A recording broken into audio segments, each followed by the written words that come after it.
Hello students, welcome to ICT virtual classroom. I am your English mentor Rohit. हम पढ़ रहे थे क्लास 11th में ग्रामर में हम प्रोनाउन के टाइप देख रहे थे। लास्ट क्लास में हमने पढ़े थे रिफ्लेक्सिव प्रोनाउन। एक क्विक रिवीजन देखते हैं, देन हम आगे मूव करेंगे। नेक्स्ट पार्ट देखिए। रिफ्लेक्सिव प्रोनाउन क्या होते हैं? Reflexive pronoun, a reflexive pronoun is formed by attaching self और selves to the objective form of the pronoun. हमने देखा था कैसे पता चलेगा हमें रिफ्लेक्सिव प्रोनाउन कैसे बनेगा, जब हम प्रोनाउन की ऑब्जेक्टिव फॉर्म में सेल्फ या सेल्फ यूज करेंगे। सिंगुलर के लिए हमने देखा था सेल्फ का यूज होता है और प्लूरल के लिए सेल्फ का। हम कैसे देख सकते हैं इसको? Myself, ourself, yourself और yourself, himself, herself, themself और इट सेल्फ, ये सभी क्या हैं? रिफ्लेक्टिव प्रोनाउन है। आगे हमने बात की थी A reflexive pronoun is used as substitute for a noun in the objective case। तो ऑब्जेक्टिव केस में हम क्या है? नाउन के सब्स्टिट्यूट की तरह यूज करते हैं इसको। ठीक है, चलिए। गोविंद सॉ गोविंद, तो हमने यहाँ पर देखा था गोविंद एंड गोविंद रिपीट हो रहा है नाउन। तो हमने क्या किया? रेपिटेशन को अवॉइड करने के लिए हम क्या करते हैं? प्रोनाउन को यूज करते हैं। तो गोविंद की जगह क्या आ गया? Himself. Then this is used to avoid an awkward construction। awkward construction क्या है? गोविंद सॉ गोविंद, तो इसको हमने करेक्ट कैसे किया? Govind saw himself. नेक्स्ट हमने सेंटेंस देखा था गायत्री लाफ्ड एट गायत्री। तो ये भी क्या है? awkward कंस्ट्रक्शन हो रहा है, रिपीट हो रहा है। ठीक है, तो हमने उसको क्या किया? Gayatri laughed at her self. Her self क्यों? क्योंकि गायत्री हमें पता है ये फेमिनाइन है, फेमिनाइन के लिए सी यूज होता है। सी का हर हो जाता है ऑब्जेक्टिव में, तो हर में हमने क्या है? हर का कर दिया हर सेल्फ। चलिए, यहाँ तक हम सभी को क्लियर था। आगे हमने एक नोट देखा था, रिफ्लेक्सिव का क्या मतलब होता है। ठीक है, reflexive means bent back. Bent back किससे relate? Bending the subject back to the subject. वापस से हम सब्जेक्ट की बात करेंगे, या फिर हम बोलें सिंपल लैंग्वेज में अगर हम बोलें तो सब्जेक्ट और ऑब्जेक्ट एक ही होगा। इसकी भी बात हो रही है कि जो सब्जेक्ट होगा उसी के बारे में हम ऑब्जेक्ट में बात कर रहे होंगे। एग्जाम्पल देखते हैं, आगे यही लिखा हुआ है bending the subject back to the subject. और reflexive pronoun is used when the subject and the object refer to the same person और थिंग।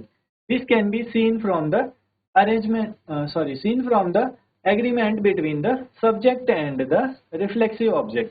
तो यहाँ पर हम एग्जाम्पल देखते हैं, I saw myself in the mirror. Myself किसके लिए यूज हुआ है? सब्जेक्ट आई के लिए। Similarly we dressed ourselves in the kitchen, तो वी सब्जेक्ट है, सब्जेक्टिव प्रोनाउन है, उसके लिए ourselves. You sent yourself a birthday card. They wrote themselves a thank you note। He hurt himself while playing। She taught herself the piano। One should avail oneself of his chance। तो ये देख रहे हैं आप, जो subject है उसी के लिए, उसी के अकॉर्डिंग हमने ऑब्जेक्ट यूज किया है। ऑब्जेक्टिव फॉर्म में हमने सेल्फ लगाया, यानी रिफ्लेक्सिव फॉर्म। तो यू और योर सेल्फ, ये क्या है? सब्जेक्ट और ऑब्जेक्ट दोनों एक ही है। ठीक है, यहाँ तक पढ़ा था हमने। आगे हमने देखा था it can be used as an indirect object as well. Indirect object की तरह भी यूज हो सकता है। Sujata made herself a new dress. ठीक है, हर सेल्फ किसके लिए? सब्जेक्ट के लिए।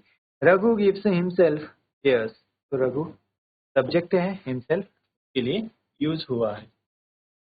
आगे देखते हैं रिलेटिव प्रोनाउन। चलिए, नेक्स्ट हम देखते हैं रिलेटिव प्रोनाउंस। क्या होते हैं relative pronouns? Who, whom, which, what and that। आप अगर देखेंगे हु, whom, which और what, ठीक है, ये क्वेश्चन वर्ड्स हैं।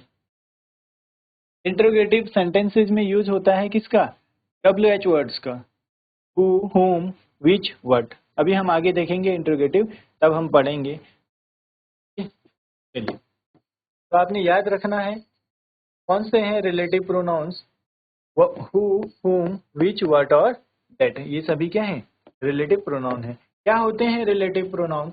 अ रिलेटिव प्रोनाउन रिलेट्स और refers back to a noun और प्रोनाउन। नाउन और प्रोनाउन की को रेफर करते हैं या उससे रिलेट करते हैं। कॉल्ड इट्स एंटीसीडेंट, एंटीसीडेंट की तरह। It also joins clauses. ये क्या करेंगे? रिलेटिव प्रोनाउन दो क्लॉज हैं, दो सेंटेंस हैं, उनको ज्वाइन भी करते हैं। एग्जाम्पल में अभी हम देखेंगे कैसे ज्वाइन करते हैं। तो it is a pronoun as well as a conjunction. ये क्या है? प्रोनाउन होने के साथ साथ कंजंक्शन है। कंजंक्शन क्या होता है? कंजंक्शन सेंटेंसेस को ज्वाइन करते हैं, ठीक है। तो रिलेटिव प्रोनाउन भी क्या है? कंजंक्शन की तरह ही यूज होते हैं। दो फ्रेजेस, दो सेंटेंसेस, ठीक है, दो क्लॉजेस को ज्वाइन करते हैं। Relative pronouns introduce relative clause and noun clause. Noun clause और रिलेटिव क्लॉज को क्या करते हैं? इंट्रोड्यूस करते हैं या उसके बारे में बताते हैं। अब देखते हैं हम example. Those who live in the glass house shouldn't throw stones. तो यहाँ पर हु देखेंगे आप क्या है? रिलेटिव प्रोनाउन है। Next, I don't know who is standing at the gate, which is used also as a sentence relative pronoun to introduce the relative clause in a sentence। अगर आप इसको करेक्ट कीजिए, relative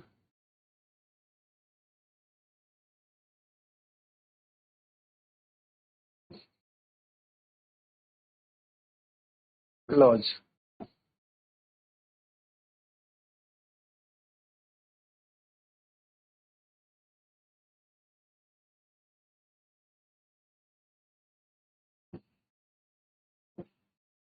ठीक है, चलिए यहाँ तक आप सभी को क्लियर होगा। विच तो हमारा क्या है?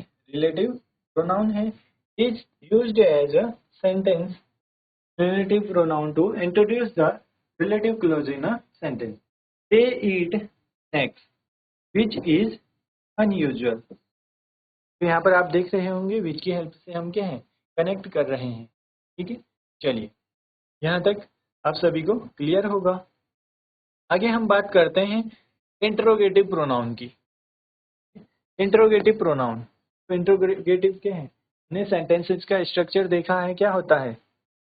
हमने देखा है जब हम टेंस पढ़ते हैं तो हमने सेंटेंस की टाइप देखते हैं, positive, negative and interrogative.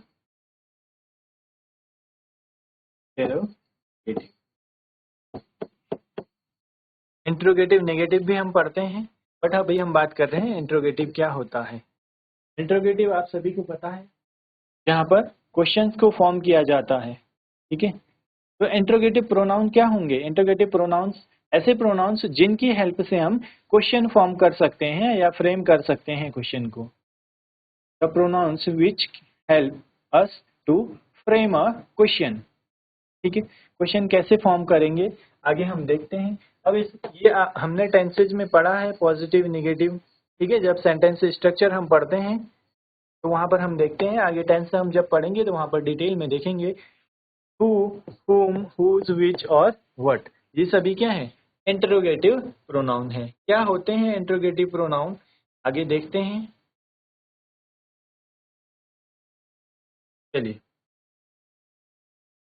The forms of relative pronoun and interrogative pronoun are identical। का मतलब क्या है? रिलेटिव और इंटरोगेटिव प्रोनाउन में दोनों ही यूज हो सकते हैं, ठीक है। हमने देखा रिलेटिव प्रोनाउन में हु, व्हाट, हुज, हुम, ये सभी यूज किया, और इंटरोगेटिव में बट डिफरेंस क्या होगा? But their functions are different. The former join clauses, the latter ask questions. Former मतलब जो रिलेटिव प्रोनाउंस हम पढ़ते हैं वो क्या करता है, क्लॉज को ज्वाइन करता है, और इंटरोगेटिव क्या करेगा, क्वेश्चन फॉर्म करेगा, यानी आस्क क्वेश्चंस, क्वेश्चन पूछेंगे तो WH वर्ड हमारा स्टार्टिंग में आएगा। और रिलेटिव प्रोनाउन जब हम पढ़ रहे थे, रिलेटिव प्रोनाउन में क्या है, क्लॉज को ऐड करेगा दो सेंटेंसेज को, क्या होगा, एक सेंटेंस जब खत्म हो जाता है उसके बाद रिलेटिव प्रोनाउन आएगा, देन दूसरा सेंटेंस आएगा। ऐसे ही तो ज्वाइन करता है, एज ए कंजंक्शन काम करता है, हमने देखा। तो कंजंक्शन क्या होता है, दो सेंटेंसेस को ज्वाइन करता है, दो क्लॉजेस को, दो फ्रेजेस को। ठीक है, चलिए first, who can come as the subject और as the object in a clause. Who का यूज क्या है, एज अ सब्जेक्ट भी हो सकता है, एज अ ऑब्जेक्ट भी। Here who refers only to persons not things. तो यहाँ पर हु का यूज किसके लिए हो रहा है, who is used as a subject, not subject means persons, not for things. तो हु की बात यहाँ पर किसके लिए, रेफर किसको करेगा, पर्सन्स को रेफर करेगा। यहाँ पर किसी थिंग की बात नहीं हो रही है, पर्सन की बात हो गई। ठीक है, इसमें इंट्रोगेटिव में हु डिस्कवर्ड अमेरिका, तो यहाँ पर आप देख रहे हैं हु किसकी तरह, who as a subject use हुआ है। Next, who did you invite for lunch, next में क्या है, एज अ ऑब्जेक्ट यूज हुआ है। Next, who are you talking about, who are you talking about, इसमें as object of the preposition. ठीक है, in current English whom is rarely used. अब यहाँ पर whom को बहुत रेयर यूज किया जाता है, rarely used as the object. whom क्या है, रेयरली यूज होता है, who इज प्रिफर्ड फॉर्म। तो whom के प्लेस में अब हम, whom किसके लिए यूज होता है, पर्सन के लिए यूज होता था, अब बहुत कम यूज होता है उसका। अब हम कॉमनली who के प्लेस में भी, सॉरी whom के प्लेस में भी who को ही यूज करते हैं। whom का यूज अब कम हो गया है। ठीक है, इसीलिए क्या बोला गया है, रेयरली यूज कर रहे हैं। Next, whose is the possessive form of who, who का पजेसिव फॉर्म क्या है, whose। It can stand for both animate and inanimate nouns in interrogative expressions. तो हु का क्या है, हु का पजेसिव फॉर्म है, possessive form of who is whose. तो हु की पोजीशन बताएगा, नाउन की पोजीशन जो बताते हैं या रिलेशन बताते हैं, ओनरशिप बताते हैं, वे सभी क्या होते हैं, पजेसिव प्रोनाउन होते हैं। तो यहाँ पर वही बोला हुआ है हमें, हु की पजेसिव फॉर्म क्या है, उस, और कैसे यूज होगा, it can stand for both animated and inanimate nouns in interrogative sentence. Do you know whose book won the award this year? तो यहाँ पर whose क्या है, पजेसिव फॉर्म है, किसके लिए, किसकी बुक। ठीक है, whose book won the award this year। Next हम सेंटेंस अगर देखें, नेक्स्ट सेंटेंस हम देखते हैं, I borrowed a book from the library whose pages are all torn। यहाँ पर किसको रेफर कर रहा है, whose रेफर कर रहा है बुक को। आई बोरोड अ बुक, मैंने एक ऐसी बुक खरीद बोरो की फ्रॉम द लाइब्रेरी, लाइब्रेरी से। whose pages are torn, तो whose किसके लिए यूज हुआ है, whose यहाँ पर यूज हुआ है बुक के लिए। और फर्स्ट सेंटेंस में हम देखेंगे, do you know whose book won the award this year। तो यहाँ पर whose यूज हुआ है फर्स्ट सेंटेंस में ऑथर के लिए, किसकी बुक है, किसने उसको लिखा है। ठीक है, चलिए नोट कर लीजिए इसको।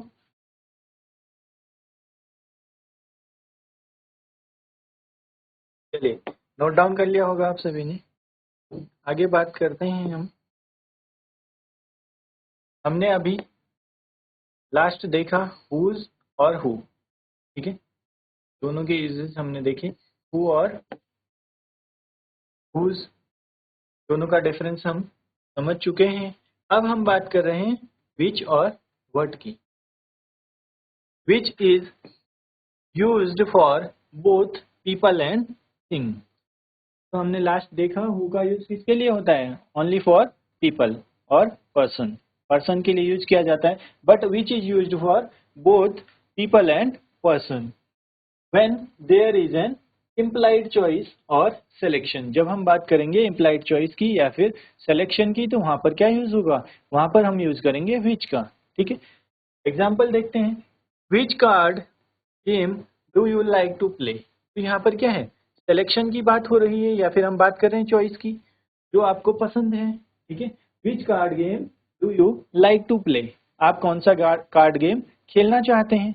तो यहाँ पर क्या मिल रहा है, आपको चॉइस मिल रही है या फिर सेलेक्ट करना है, आपको मल्टीपल में से सेलेक्ट करना है, यानी वहां पर आपको चॉइसेस गिवन है, उनमें से आपको सेलेक्ट करना है। तो हमने क्या यूज किया, हमने यूज किया विच का। Next, which teacher do you like best. तो आपके स्कूल में भी क्या है, बहुत सारे टीचर्स हैं, तो उनमें से कोई आपको बेस्ट जो लगते हैं, बेस्ट मतलब सबसे अच्छा जो आपको लगता है।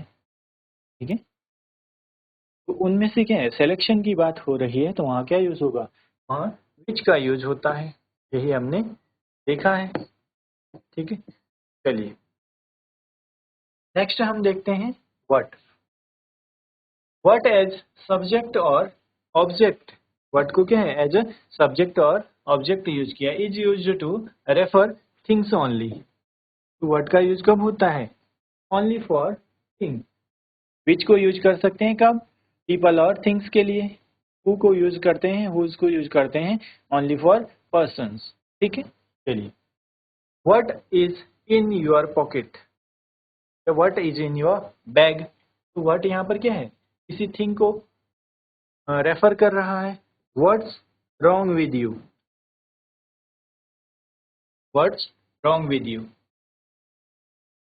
ये आपको डिफरेंस क्लियर होगा विच और व्हाट का। ठीक है, विच कहाँ पर, पीपल और थिंग की जहाँ पर बात करेंगे, जहाँ पर हमें चॉइस मिल रही हो या सिलेक्शन की बात हो रही हो, तो यूज करेंगे विच को। और जब हम बात करेंगे व्हाट की, तो व्हाट का कहाँ यूज होगा, व्हाट यूज करेंगे only for things. We can use what in when we are referring things only, जब हम थिंग्स को रेफर कर रहे होंगे। ठीक है, चलिए यहाँ पर एक नोट हमें गिवन है। Who is used for asking questions about a person's name, what for seeking information about a person's profession। तो who हमें पता है, who का यूज कब होगा, पर्सन का। आस्किंग क्वेश्चंस कब, क्वेश्चन जब हम पूछ रहे हूँ about a person's name, person का नेम पूछ रहे हूँ। What for seeking information about a persons profession, जब हमें उस पर्सन की इन्फॉर्मेशन को पता करना हो या पूछना हो, तो तब हम व्हाट का यूज करेंगे। ठीक है, जैसे हम देखते हैं example. Who is that gentleman talking to your father. He is mister Reddy. यहाँ पर हु का यूज कब हुआ है, हमने किसी पर्सन का नाम जानने के लिए। Who is that gentleman talking to your father, he is mister Reddy. तो हमें पता चला वो कौन है, मिस्टर रेड्डी है। व्हाट इज ही, अब यहाँ पर व्हाट का यूज कब हो रहा है, जब हम बात कर रहे हैं प्रोफेशन की। व्हाट से हमें क्या पता चलेगा, प्रोफेशन, क्या काम करते हैं वो, उसके बारे में पता करना हो। व्हाट इज ही, वो क्या है, ही इज एन आर्टिस्ट, वो एक आर्टिस्ट हैं। हमें क्या पता चला इससे, उनका प्रोफेशन पता चला। हमें नाम पता करना है, तो हमने क्या किया, हमने पूछा हु इज दैट जेंटलमैन। ठीक है, व्हाट इज ही, व्हाट का यूज किया हमने किसके लिए, जब हमें उनका इंफॉर्मेशन, क्या इंफॉर्मेशन चाहिए, उनके प्रोफेशन से रिलेटेड। ठीक है, उनके प्रोफेशन के बारे में हमें जब जानना हो। Next, which presupposes a set and the person is being asked about his choice। तो which का यूज हमने देखा है, जब का किसी बात कर रहे होंगे, हम चॉइस की बात कर रहे होंगे। What on the other hand does not presuppose any set and there is no choice implied। जब what की बात करेंगे, तो what में हमें क्या है, कोई भी चॉइस नहीं देखने को मिलेगी। विच को हमें पता है, विच का यूज कब होता है, जब हम चॉइसेस की बात कर रहे हों या सिलेक्शन की बात हो रही हो। बट व्हाट के केस में क्या है, व्हाट में कोई चॉइस हमें नहीं मिलेगी। ठीक है, चलिए नोट कर लीजिए इसको।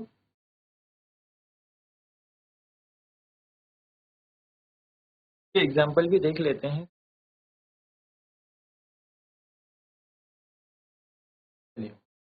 एग्जाम्पल भी देख लीजिए, विच डू यू वॉन्ट। तो यहाँ पर क्या है, चॉइस आपको मिल रही है। व्हाट डू यू वॉन्ट, यहाँ पर क्या है, चॉइस की बात नहीं है।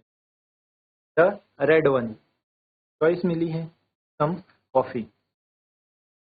ठीक है, चलिए नोट कर लीजिए इसको।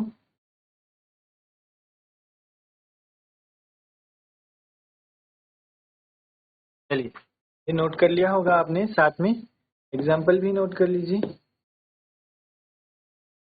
चलिए, which do you want, the red one. What do you want, note करते करते साथ में देखते हैं हम इनडेफिनिट प्रोनाउन। इनडेफिनिट, डेफिनेट का मतलब क्या है, जहाँ पर बात हो रही हो, किसकी बात हो रही होगी, जो डेफिनेट नहीं है। इनडेफिनिट, डेफिनेट में किसकी बात करेंगे हम, नॉन स्पेसिफिक की। तो नॉन स्पेसिफिक में क्या होंगे, कोई पर्सन हो सकता है,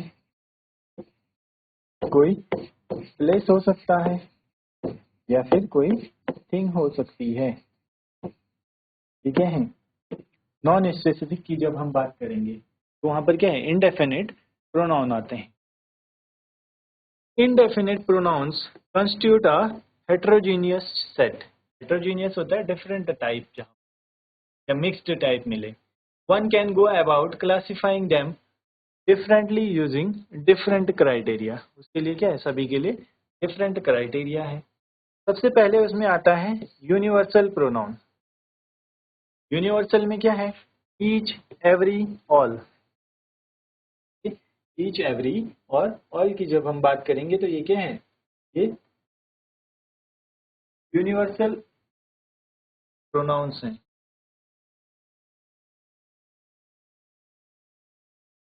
चलिए, ईच रेफर्स टू टू और मोर पीपल और थिंग्स। ईच किसको रेफर करेगा, टू या फिर दो से ज्यादा लोगों को।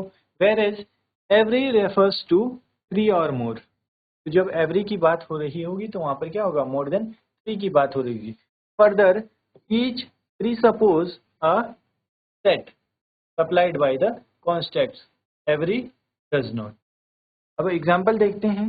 Rajiv walked into the room and gave a sweet everyone.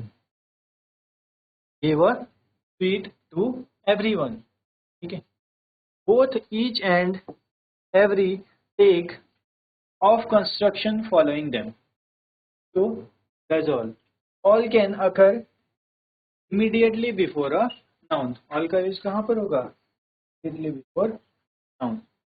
therefore it is more like a determiner। इनको एज अ डिटरमाइनर भी यूज किया जाता है। ठीक है, चलिए आज की क्लास में इतना ही रखते हैं, मिलते हैं आप सभी से नेक्स्ट क्लास में। Till then take care and have a great day.